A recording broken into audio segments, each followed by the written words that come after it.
le groupe Breaking Fate Down et qui vont nous parler de leur musique et de leur passion. Alors salut les gars. Alors déjà pour commencer, on aimerait savoir votre groupe, d'où il vient, qu'est-ce qui a fait que vous êtes ensemble. Vas-y. C'est le leader du... Breaking Fate Down, donc on vient de Genève, on a un groupe de metalcore. À la base on était un peu parti du monde deathcore, metalcore, et puis au fur et à mesure du temps on a un petit peu évolué, plus dans le post-hardcore, un peu plus ressenti au niveau de la musique. Un peu plus progressif aussi. Voilà, ouais. Et puis donc on a commencé en 2008, mais on était juste 3 au début. Il y avait uniquement Charles, le bassiste, Cédric et moi. Et puis en 2011, c'est en 2011, on a donc rencontré Alex qui fait partie d'un autre groupe. En mai 2011, j'ai intégré le groupe au chant. Ouais. À la base, j'étais bassiste dans un autre groupe et j'avais envie de faire un groupe au chant. Et puis j'ai organisé une date avec du coup Breaking Fate Down. Et on s'est super bien entendu. Enfin, peut-être pas avec Charles et Cédric au début, mais en tout cas, moi et Jérém, on a eu un courant qui est passé. Et puis après une sodomie ou deux, on a compris que j'intégrais. Donc je pense que vous avez quand même vécu pas mal de live ensemble. Vous avez deux, trois disons, histoires sur vos lives, sur des trucs un peu pour se rendre compte quoi, de la cohésion de groupe. On a pas mal de trucs. Moi j'ai envie de dire un truc qui nous a fait vraiment plaisir à tous. C'était en 2012 au Summer Breakdown Festival à Genève. Et c'était je pense l'une des plus grosses dates en fait, qu'on avait fait vraiment à cette époque-là. Et on a joué notre intro. Et là, Alex, il a demandé d'allumer les lumières, et en fait, c'était plein, c'était fou, à l'usine de Genève, et ça nous a tous fait genre un gros coup. On était là, putain, c'est cool. Et après, on avait plus de live, c'était énorme. C'était une super date, et ça motive, ça fait plaisir parce qu'on s'est rendu compte qu'il y a des gens qui nous suivaient. On avait fait un concert en France aussi dans l'année juste avant cette date, et il y a énormément de Français qui sont venus nous voir et nous soutenir, donc c'était vraiment un moment fort, je pense, pour le groupe. Ouais, c'était incroyable d'allumer les lumières et de voir autant de monde. Quoi. Il y avait combien? 250 entrées. Ah ouais, quand même. Ça c'est sûr. C'était assez impressionnant. Et puis on a eu 2-3 autres bonnes surprises, comme le fait de pouvoir jouer avec Bury Tomorrow, qui est quand même un bon groupe qui venait jouer à l'usine. Et c'est des gars juste géniaux, quoi. C'était incroyable. C'est que des bons souvenirs de live. Je crois qu'on en a aucun où ça s'est super mal passé. Non. Peut-être on a eu des très grosses expériences. Voilà, on a tous les groupes, on a joué dans des endroits miteux, des bars à la con, on n'a rien à faire. C'était énorme. Le squat à Nyon, quoi. Ouais, le squat à Nyon, au milieu de la soirée. Ils sont allés voler de l'essence pour nous permettre de jouer parce que c'était générosité. Il y avait des plantes de canne. La salle, c'est des palettes quoi. Ouais, c'est des palettes. Oui, voilà. Tu sautes, t'as l'impression de finir dans la scène à l'intérieur. Et encore Lyon, je crois que c'était une petite déception. En même temps, à chaque fois qu'on joue, on est content de jouer, quoi. Même si on joue pas en 3 personnes, on est content parce que c'est une passion qu'on vit.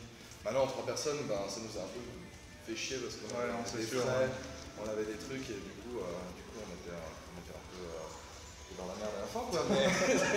Mais franchement, c'était même ça, c'était une super expérience de pouvoir se déplacer à Lyon. Sur un bateau. Ouais, jouer sur une péniche. Ah ouais, on a joué à la Marquise en fait à Lyon. Ah cool. Avec des Parisiens, on a Deepinate et puis des Calvis, du 74 aussi. Ouais, un truc par là. Quelque chose comme ça. Donc, c'était une bonne soirée, c'était cool, mais c'est vrai que c'était un dimanche soir, il y avait beaucoup de com, c'était un peu foireux, mais ça reste des bonnes expériences et c'est ce qui construit le groupe au final. Donc, c'est avec toutes les expériences qu'on arrive après à avoir une très bonne cohésion et puis à kiffer ce qu'on fait, quoi. Ça c'est l'essentiel. Et au niveau des compositions de vos chansons, comment ça marche chez vous? C'est qui écrit les paroles? De quoi vous vous inspirez quoi. Qui parle, par exemple Charles ou Cédric, vous voulez pas expliquer? Alors, le gros du travail de composition, c'est Jérémy, donc le guitariste qui compose chez lui pour déjà apporter une base de morceaux, de construire de A à Z. Il nous présente le morceau, puis là on discute de ce qu'on aime, ce qu'on n'aime pas. qu'on a envie de garder, ce qu'on a envie de modifier ou même enlever. Et on finalise le morceau tous ensemble, on répète pour voilà, apporter les détails, finaliser le projet, puis Alex maintenant il pose sa voix, puis c'est lui qui est fini par un. En fait, on fait surtout de l'arrangement avec Charles et Cédric. Moi, je donne mon avis aussi, et puis ce qui est cool, c'est que justement, on a tous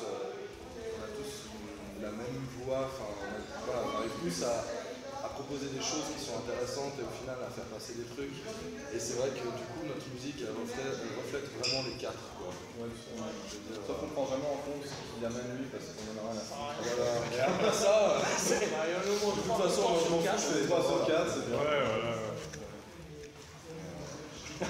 Salut! Et à propos de votre EP, puis tu m'as dit que vous allez prochainement sortir un album, si j'ai bien compris. On est en train de finir gentiment toutes les compositions de l'album. On est à 95% du résultat final et vraiment on a hâte de le sortir. Toute cette phase de composition, on a un peu arrêté les concerts et là vraiment on est à fond parce qu'il faut qu'on fasse cet album. On n'a pas le choix. C'est l'étape suivante, logique. C'est une sorte de carte de visite aussi pour un groupe, et puis c'est aussi une satisfaction personnelle d'arriver, d'avoir travaillé autant et d'arriver à un album au bout de 3 ans, les 4, on s'est fait une quarantaine de concerts en 2012 et 2013, et puis ça sera vraiment notre bébé, quoi. C'est cool. Putain de bébé, mais ce sera un bon bébé, quoi. Voilà, on n'a pas mis 9 mois, on a mis une année. D'ailleurs, il sort bientôt là. C'est cool les gars. Et puis alors pour terminer, c'est savoir en fait comment vous voyez votre avenir, l'évolution de votre zik, de votre groupe. Comment on la voit ou comment on espère? Les deux. À la fin, ce sera du pop jazz, je pense. Cool, ouais. Jazz fusion, voilà. Ah, c'est génial. On a discuté d'un truc. On a discuté d'un truc les 4.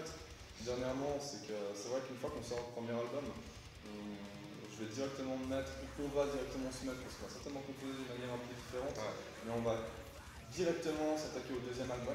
Ouais. On a envie de tester de nouvelles choses. Voilà, et puis on a beaucoup évoqué le côté technique en fait. C'est vrai qu'on est un groupe qui fait beaucoup de technique au niveau de la musique. Voilà, on essaye. Et là, pour ce deuxième album, je pense qu'on aimerait partir dans un truc un petit peu moins technique, un petit peu plus abordable pour tout le monde.